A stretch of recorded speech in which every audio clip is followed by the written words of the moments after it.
Hi, hello, what's up guys? This is Smriti Mishra and you are watching me on Let's Learn Mathematics. So students, are you ready?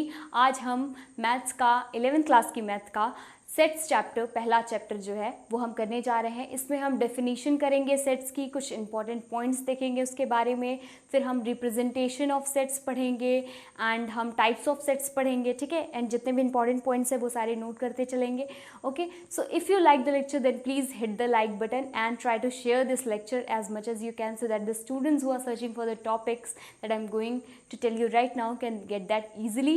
And also do comment me whatever the queries you are having in mathematics, and also do subscribe my channel so that you can get the notifications of my new videos as soon as possible.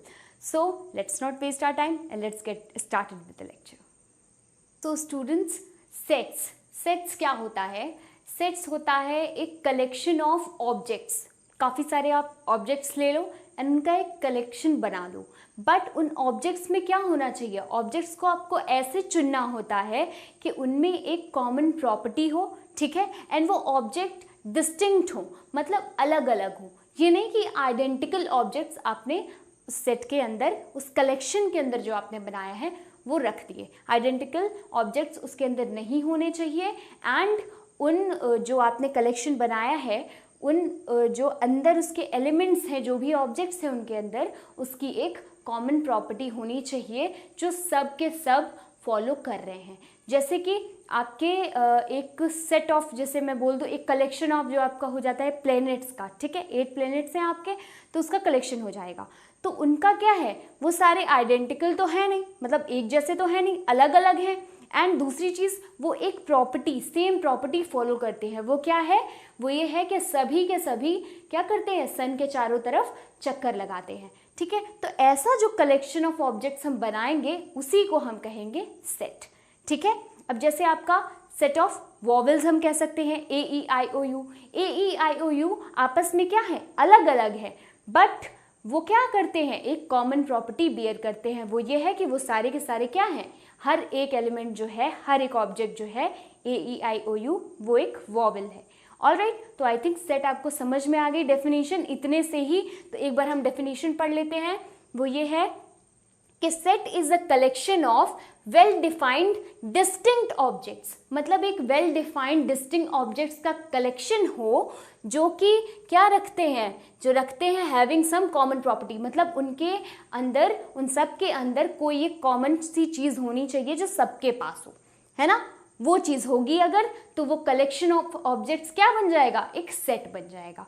तो set of 8 planets आप बोल सकते हो, है ना। Set of students of class 11th, ठीक है, having mathematics as their main subject, ऐसे आप समझ सकते हो। तो मैथमेटिक्स के स्टूडेंट्स आप क्लास 11th के अगर सेट बनाओ तो उसमें जो स्टूडेंट्स होंगे वो सारे डिफरेंट होंगे। भाई आइडेंटिकल तो कोई स्टूडेंट होगा नहीं, ठीक, आइडेंटिकल नहीं होगा। एंड दूसरी बात ये कि वो क्या है, एक कॉमन प्रॉपर्टी बेयर करते हैं। वो कॉमन चीज़ क्या है कि वो सारे के सारे मैथ्स के स्टूडेंट हैं। तो आई थिंक आपको सेट की डेफिनेशन समझ में आ गई। चलो अब इसका एक एग्जाम्पल ले लेते हैं। एग्जाम्पल क्या है इसका? एग्जाम्पल मान लो हमने ले लिया a is equal to A E I O U, यानी सेट ऑफ वॉवेल्स, ठीक। अब देखो मैंने यहाँ पे ऑब्जेक्ट्स को किस तरह से लिखा है। ऑब्जेक्ट्स को लिखा है हर एक एलिमेंट को, एलिमेंट। एक चीज़ और आप जान लो, objects in a set are called elements. जो भी ऑब्जेक्ट आप कलेक्ट करके ला रहे हो उन सबको क्या हम कहेंगे, बोलेंगे एलिमेंट है। किसके? सेट के। सेट के एलिमेंट्स हैं ये बोलेंगे, यानी कि ए ई आई ओ यू ये सारे एलिमेंट्स हैं किसके? सेट के। तो इन एलिमेंट्स के बीच में हम कॉमा लगा के एंड उसके बाद इन्हें एक करली ब्रैकेट के अंदर रखते हैं। हमेशा सेट के एलिमेंट्स को कॉमा लगा के एक करली ब्रैकेट के अंदर ही रखकर रिप्रेजेंट किया जाता है। आ गई बात समझ में? एंड दूसरी चीज़, एक सेट को हमेशा आप जब रिप्रेजेंट करोगे तो कैपिटल लेटर में रिप्रेजेंट करोगे। ओके, कैपिटल लेटर ए ले लो, कुछ भी, कोई भी कैपिटल लेटर हो, बट कैपिटल लेटर से करते हैं। आ गई बात समझ में? तो इसमें क्या है, वॉवेल का एग्जाम्पल मैंने दिया ही कि कॉमन प्रॉपर्टी है ही, ठीक, एंड ये सारे क्या है, डिफरेंट है। तो ये क्या हो गया, सेट ऑफ वॉवेल्स हो गया। अब दूसरी चीज़ देखो, अगर मुझे ये बताना हो कि ए क्या है, एलिमेंट है कैपिटल ए का, तो मैं कैसे बताऊंगा, मैं कैसे बताऊंगी?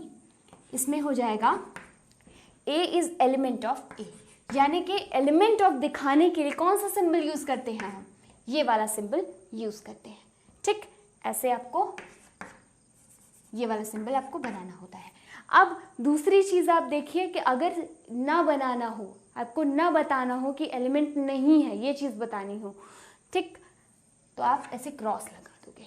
मतलब कि अगर मैं बोलूँ Z is not an element of A, ये चीज़ मुझे दिखानी है तो मैं कैसे बताऊँगी, ऐसे करके कट कर दूंगी, स्लैंट कट, एंड फिर A ऐसे लिख दूंगी।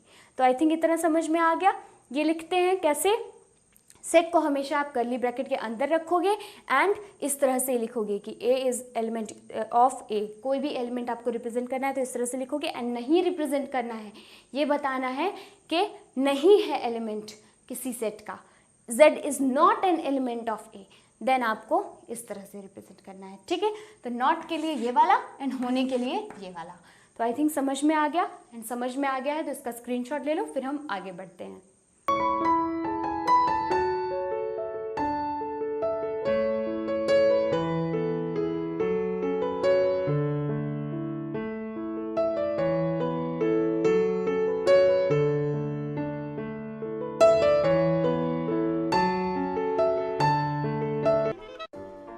अगर आपको हमारा वीडियो पसंद आया हो तो इसे लाइक करें, सब्सक्राइब करें और साथ ही बेल आइकन दबाना ना भूलें।